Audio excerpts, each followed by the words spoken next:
انسي كل الطرق اللي خزنتي بيها البطاطس قبل كده وتعالي نخزنها بطريقة تخليها جميلة زي ما انت شايفة كده. وكمان هقولك ازاي تختاري نوع البطاطس اللي تطلع معاكي مقرمشة، وما تبقاش محلونة ولا طرية ولا الكلام ده كله. هنستغل طبعا في موسم الوقتي البطاطس رخيصة جدا جدا واسعارها حلوة قوي. فانا جبت ما شاء الله كمية حلوة يعني. وجبت لك اكتر من نوع من البطاطس علشان عايزة اوضح لك الفرق ما بينهم. ازاي تعرف البطاطس اللي هتبقى مقرمشة وحلوة للقلي، والبطاطس اللي تنفع للطبيخ سواء الطواجن او الصواني او اي حاجة تانية. الفرق على فكرة سهل وبسيط خالص، ومش محتاج اي تكلكعة ولا تعقيدات. موضوع بسيط جدا. كل الحكاية ان انت دايما لما تيجي تشتري البطاطس اللي عايزاها للقلي تجيب البطاطس البيضة اللي هي بتبقى لونها فاتح، شفافة، تحسيها كده ناعمة، بيضة قوي ولونها فاتح زي ما انت شايفة كده. هي الكاميرا مش موضحة قوي الفرق، بس انا هحاول اظبط لك الاضاءة علشان تشوفي الفرق ما بين الاتنين. البطاطس اللي هو طبيعي احنا بنسأل الراجل وبيقول لك دي بطاطس تحمير او آلية، بس دايما يعني مش دايما يقولوا الحقيقة. شايفة دي البطاطس اللي عمرها في حياتها ما تبقى طرية لما تقليها. ليه؟ لانها زي ما انت شايفة كده بطاطس بيضة. البطاطس البيضة دي صعبة قوي انها تبقى مش حلوة في القلي. اما البطاطس اللي يبقى لونها غامق فدي تبقى للطبيخ وللصواني احسن. شايفة؟ يا ريت يكون الفرق او الشكل واضح ما بين الاتنين. هنعمل النهاردة احسن واسهل طريقة ممكن تخزني بيها البطاطس لمدة سنة وتعمليها احسن من الجاهزة، بطريقة سهلة وبسيطة وبأقل كمية زيت. مش هتحتاجي زيت اصلا في التخزين، ولما تيجي تحمريها مش هتاخد منك كمية زيت كبيرة. هنا انا بحاول اقولك قد ايه هي بيضة ولونها شفاف، مش زي البطاطس اللي هي بتدي على بني دي صعب انها تكون حلوة في التحمير. يعني مش في نوع واحد بس منها ومش دايما موجود. فعشان تبقي دايما في الامان هاتي دايما البطاطس البيضة المنورة الحلوة. ما تجيبيش البطاطس اللي لونها بني او لونها غامق. نبدأ بقى في تنظيف البطاطس. نقشرها طبعا ونغسلها وبعد كده هنخرطها. لو عندك كمية كبيرة جدا هتعمليها بالطريقة دي بمنتهى البساطة، مش هتاخد منك ولا نقطة زيت اصلا، مش هنحتاج زيت اصلا في الطريقة اللي احنا هنعملها دي. هناخد طبعا البطاطس ونبدأ ان احنا نقطعها بالطريقة اللي انت تحبيها. انا تقطعها صوابع. وكمان جايبة بطاطس من اللي هي الصغيرة، تبقى مدورة وصغيرة، دي لقيتها رخيصة جدا وحلوة قوي ومن نفس نوع البطاطس دي. فقلت استغل الفرصة واجيبها واخزنها هي كمان. برضو هقولك الطريقة بتاعتها ان شاء الله. قطعي البطاطس بقى بالطريقة اللي تعجبك بالاحجام اللي انت حباها، زي ما انت عايزة. يعني انا هعملها كده عشان تبقى شيبسي زي الفارم فريتس الجاهزة، وان شاء الله تطلع احلى منها مليون مرة.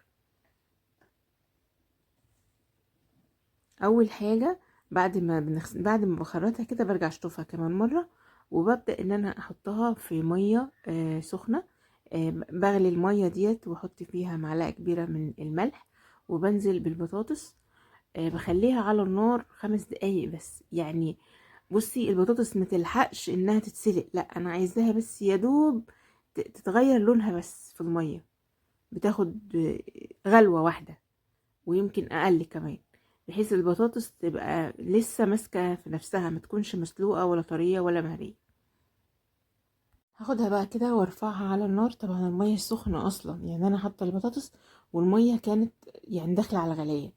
بعد كده حطيت البطاطس والملح، وبعد كده رحت على البطاطس اللي هي الصغيره اللي انا قلت لكم عليها اللي انا جايباها. لقيتها سعرها حلو قوي قوي ورخيصه. انا كنت جايبه البطاطس اللي هي الكبيره اللي هي بتاعه القليه، حوالي تقريبا ب10 جنيه كيلو. اما الصغيره دي فكان الكيلو ونص ب10 جنيه. فطبعا يا بلاش، البطاطس بيجي لها وقت وبتبقى اسعارها غاليه جدا. همسك البطاطس الكبيره منها حبه، اقسمها 2 و3، بحيث تبقى عارفين البطاطس لما بتسلقيها كده وتيجي تحمريها بتبقى جميله قوي، اللي هي الصغيره دي. انا هعملها كلها كده. فانا هخزنها في اكياس على اساس برضو لما اجي ساعة الاكل اطلعها تتحمر وتبقى كأنها بالظبط لسه معمولة دلوقتي. وبرضو بنفس الطريقة هحطها على النار تغلي قبل ما تغلي، يعني تغلي غلوة واحدة بس وهشيلها اوريها لك دلوقتي. زي ما احنا شايفين كده رفعتها على النار، كل البطاطس بقى سواء دي او دي، بس خلي دي لوحدها ودي لوحدها عشان برضو هكيس دي لوحدها ودي لوحدها. هتاخد فورة واحدة بس على النار، وبعد كده بشيلها احطها في مصفى، وبعد كده بشطفها بمية باردة، وبعد كده باخدها انشفها. يعني اهم حاجة ان انا مخليش حرارتها تعلى قوي، دي مجرد ندوبك بس غلوة واحدة بس. بعد كده حطيت عليها مية باردة من الحنفية، وبعد كده هبدأ ان انا انشفها في فوط نضيفة بتاعت اكل طبعا. نبدأ ننشفها كده ونسيبها لحد لما تبرد خالص خالص، ما يكونش يعني تبقى درجة حرارة عادية بدرجة حرارة الغرفة. وهنشوف هنعمل فيها، هنضيف عليها معلقة واحدة بس، هتحفظها لمدة سنة، تقعد عندك سنة في الفريزر مش هيجرى لها اي حاجة. وتطلعي منها لما تيجي تحمريها هتلاقيها ما شاء الله مقرمشة من بره، طرية من جوه، ومش شاربة زيت خالص. مش زي اللي انتي كنت بتعمليها الاول وتقعدي تقليها، دي بتكلف اولا زيت في القلي، بتاخد كمية زيت كبيرة، وكمان لما تيجي تحطيها في التلاجة وتيجي تقليها تاني برضو ما بتبقاش حلوة. الطريقة دي يا جماعة انا عملتها وجميلة جدا كمان، هي جربوها وان شاء الله تعجبكم. سلقتها سلقة خفيفة، وبعد كده رشيت عليها مية وبردتها، وبعد كده هفردها برضو على فوطة وانشفها كويس جدا. الحاجة بقى اللي انا هضيفها عليها هي معلقة واحدة بس من النشا، بس لما تكون البطاطس بردت خالص ونشفت خالص مفيش فيها ولا نقطة مية. مهم جدا ان انت تنشفيها، تنشفيها كويس قوي بالفوطة وتسيبيها تبرد خالص خالص. بعد كده هنبدأ نرش عليها معلقة واحدة بس من النشا على كل كمية كده بالراحة، يعني مش كتير.